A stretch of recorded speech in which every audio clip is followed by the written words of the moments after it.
Hello दोस्तों, कैसे हैं आप सब। मैं बहुत दिनों के बाद वीडियो बना रहा हूँ क्योंकि अभी आईटीआर का सीज़न चल रहा है और बहुत सारी कन्फ्यूजन भी चल रही है।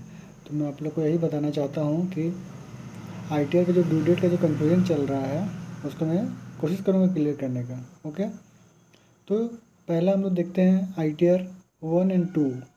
आईटीआर 1 और 2 किसके लिए होते हैं? जो सिर्फ सैलरीड पर्सन है। ठीक है, सैलरीड पर्सन के अलावा अगर कुछ कुछ कैपिटल गेन अगर फाइनेंशियल ईयर में अगर कुछ वो मतलब अर्न किया है कैपिटल गेन, तो आप 2 डाल सकते हो। और अगर सिर्फ सैलरी है तो हम लोग 1 डालते हैं। सैलरी हाउस प्रॉपर्टी है तो हम लोग 1 डालते हैं, और कैपिटल गेन हो गया तो हम लोग 2 डालते हैं।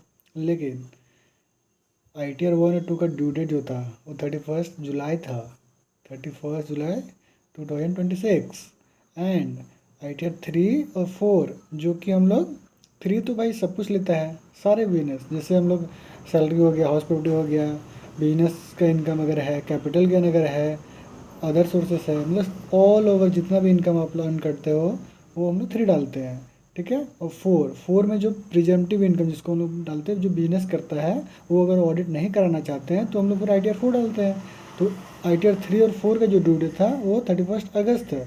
लेकिन कन्फ्यूजन आईटीआर 5 में आ गया। आईटीआर 5 जो है उसका कन्फ्यूजन मार्केट में बहुत आ गया, क्योंकि आईटीआर 5 होती है फर्म के लिए, पार्टनरशिप फर्म, जो 2 लोग मिलके जो बिजनेस चलाते हैं ना, उसको हम लोग बोलते हैं पार्टनरशिप फर्म। और उसका जो आईटीआर जाता है, अगर आप ऑडिट करवाते हो सी से, तो उसका ड्यू डेट है 31 अक्टूबर आईटीआर डालने की, लेकिन ऑडिट का डेट है 30 सितंबर। बट कन्फ्यूजन क्या है कि किसी का पार्टनरशिप बिजनेस कर रहे हैं और लॉस आ गया, ठीक है, प्रॉफिट नहीं हुआ, उससे लॉस हो गया, तो भी तो आईटीआर डालना पड़ेगा ना।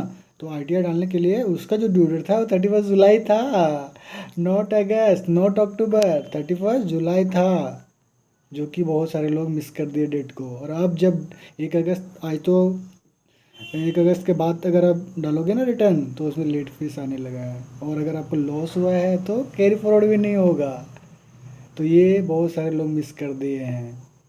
तो आईटीआर 5 का जो ऑडिट केस नहीं है उसका डेट 31 जुलाई ही था।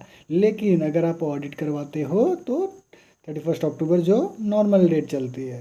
एंड अभी लास्ट कंक्लूड में कर दे रहा हूँ। आईटीआर 1 और 2 के लिए 31 जुलाई, आईटीआर 3 और 4 के लिए 31 अगस्त, एंड 5 के लिए जो ऑडिट करते हैं, जो ऑडिट करवाते हैं, उनका 31 अक्टूबर, और जो नॉन ऑडिट केस था उसके लिए जुलाई ही था, 31 जुलाई।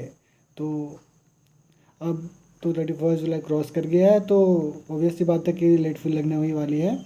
तो गैस प्लीज़ कहीं ना कहीं इन्फॉर्मेशन देखा करो, नहीं तो मिस हो जाती है ना डेट, तो लेट फीस आने लगती है। ठीक है, चलिए, थैंक यू। अगर क्लियर हो गई होगी तो, और अच्छा लगा होगा तो प्लीज़ सब्सक्राइब माई चैनल।